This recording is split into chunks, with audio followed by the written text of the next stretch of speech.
Good evening, everyone, and welcome to another edition of the Chris Pepelinski blog. Sorry, I haven't had a chance to really talk about any movies in a while since it seems like how can you top anything after Black Panther? But I know probably while other people are probably getting ready for the Oscar nights, trying to figure out who will win the Best Picture. But I figured today's review that I'd like to talk about is the movie Death Wish, which of course is the remake of the popular, Death Wish movie from 1974, which Charles Brosnan starred, playing the vigilante um, Paul Kersey. There are some differences, from the 74 version to the 2018 version. In the 74 version, Paul Kersey was a Vietnam veteran who was a who was an architect, who lived in New York City, whose wife, Joanna, and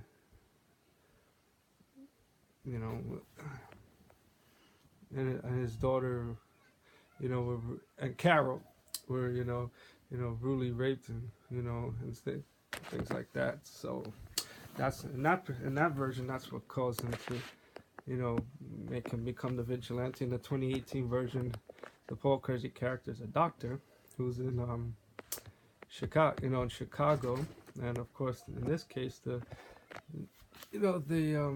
daughter's name, the wife's name is Lucy, played by Elizabeth Shue, and of course the daughter Jordan.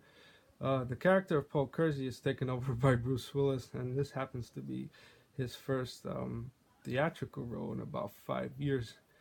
So it's kind of good to see him on the big screen again. And of course, they had like additional characters that were not in the 74 version, including Frank's.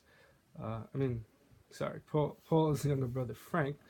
You know, and of course you got other characters as well, including Mike Epps, who plays a friend of Paul, Kersey. But in this one, it's a little bit different. It's kind of like a home invasion, you know, Lucy, which happens to Lucy and Jordan while they're at home, and of course, Lucy ends up getting killed trying to defend her daughter, while Jordan ends up in a coma. In this particular version, this is what causes Paul Kersey to become the vigilante.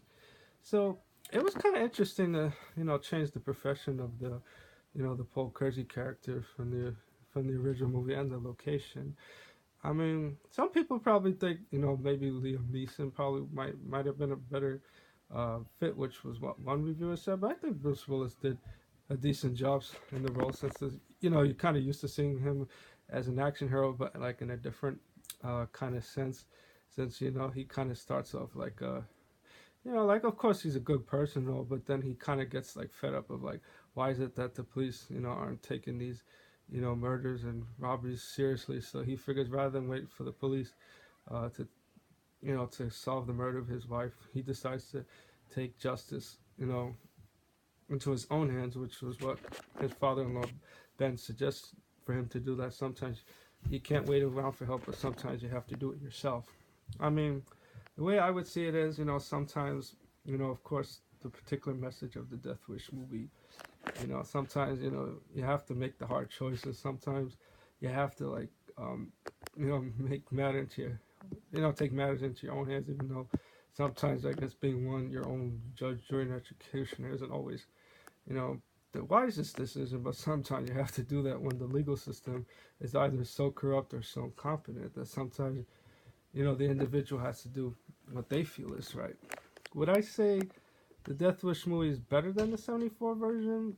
It's hard to say. I mean, I've seen both versions, and I thought it was rather enjoyable.